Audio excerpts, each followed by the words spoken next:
What is going on, guys? This is my first video of the new season of my YouTube channel, and the first thing I'm going to really show you guys is why I switched to Android. I know this is going to leave a lot of you shocked that I did this, but I've just really gotten into developing and just seeing what my computers and Linux and what all you can do with technology in general, and it seemed Android was the best solution to making my life a little bit easier with technology and changing things to the way that I wanted them to be. So I'm going to walk you through why I switched to Android and why I think it is important that I did and inform you why I did.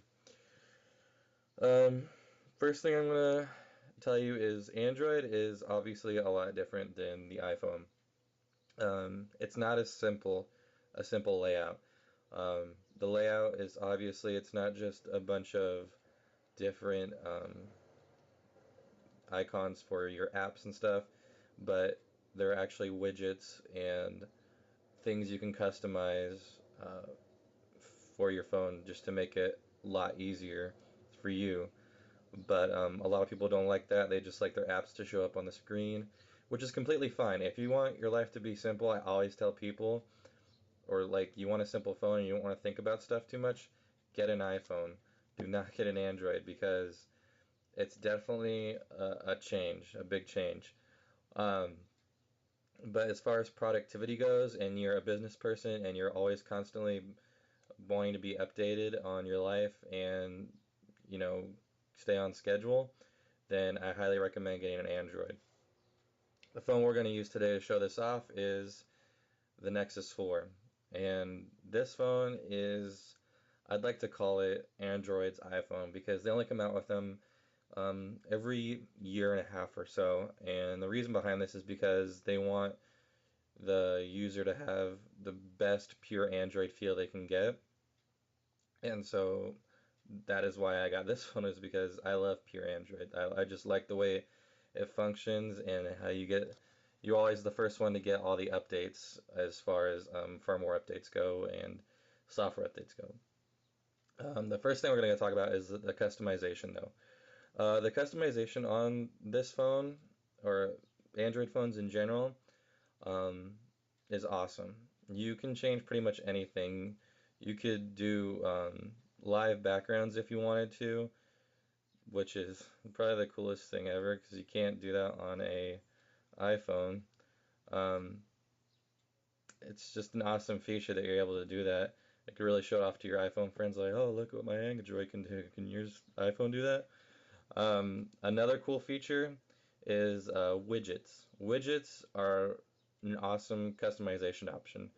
Um, they can range from anything from your Facebook to your messages to your Bible app to your music, bookmarks, everything. This is one of the main reasons why I got attracted to Android is because of the widgets, and it can also fall into productivity that I want to be more productive, and with the widget icons, I can do that. I can just, shut off my phone, I'm like, oh, what do I have going on today, And I just slide my phone over. Instead of having to open an app, I could just, let me focus in on this a little bit better. I'm using my tablet to do this, so until I get a better camera, I'm stuck with this. So, but yeah, I can just slide over and look at my calendar or my to-do list or my messages, see who the last person was to text me or anything like that, and I don't have to go into an app or anything like that. It's just right there waiting for me. And then if I just feel all of a sudden I need to update a Facebook status, I don't have to go up into the Facebook app and, change some stuff around and click on a bunch of things. I just press one button and I'm done. That's something, you'll never, well, you might find on iPhone now, I guess, because they have a little pull down thing that lets you update your Facebook status real easily, which is pretty cool. But I mean, it's obvious that you know Android obviously came up with that idea first, as far as simplicity on trying to update your Facebook status or status on Twitter or stuff like that. Um, Another thing is the technology. The technology behind Android is amazing. They are usually the first ones to um, come up with newer and better updates as far as technology goes. They were the first ones to have 1080p phones. I guess like the iPhone 5 could be considered a 1080p phone because it's a really high pixel density. But I mean, look at the HTC One and the Galaxy S4. I mean, they're pure 1080p phones, and they're amazing to look at. This Nexus 4 is only a 720p phone, which it still looks awesome. But yeah, they're the first ones to do that. Speakers, screens, just a lot of stuff. They're the first ones to do, but Apple usually isn't too far behind them. Um, yeah, and then developers and consumers. This is where I think Apple and Android are really different. They Android is really focused on helping the developers. They love the consumer, but they're really focused on helping the developer because they believe that the developer will help them show what the consumer wants on their next phone, on the next Android phone that they're going to try to put out, or on the next Android firmware update they're going to do, or software update.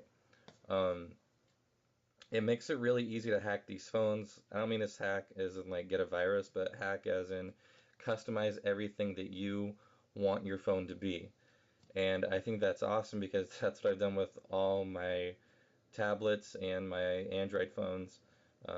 I make them the way I want them to be. Right now, I can actually run a full version of Ubuntu on, which is Linux, on my tablet. Um, it's obvious that the iPad can't do that. So it just kind of shows you what Android is really capable of if you're diligent and smart enough to really make it what you want it to be. And last but not least is the price. This phone right here is actually only $300. And the features on this are about the same as the iPhone 5. I have a Siri type of app, which is called Google Now, which is also on the iPhone now because they wanted it so bad, but you don't get the voice chat thing, I don't believe, where you can talk and it'll do stuff. But the Google Now does texting, update Facebook status, all that stuff. Um, and it's pretty cool because it attaches, you type in your Gmail to it, and then it attaches to your Gmail. So say you have a plane flight coming up, it'll email you or send you an update if there's a time change in your plane flight. If you're staying at night somewhere every night for like a week or whatever, it'll figure out, oh, okay, this is this guy's home, and this place he goes every day must be his work. So it'll figure out where your work is and where your home is, and tell you traffic in the mornings, afternoons, later on in the day, just so you know how to plan your schedule ahead of time, which is amazing and which I can tell you makes my life 10 times more productive and enjoyable and less stressful because I don't have to worry about all those things because Google's on top of it for me. Um, but yeah, this one was $300 and it has all the features that the iPhone has and then some. And you can't really complain about that. I mean, think about it, the iPhone 4S was like what, $600 up until like the iPhone 5 came out. And the Galaxy S3 was around that same price when it came out and it was better. It had 4G LTE and a better screen and all that stuff. And it's obvious with the price tags when it comes to Android, you're getting a way better deal with Android phones than you would be an iPhone. Um, but yeah, this is why I switched to Android, and I hope you guys enjoyed it. Comment down below if you want some more information why I switched to Android, and I hope you guys enjoyed this video. All right, later.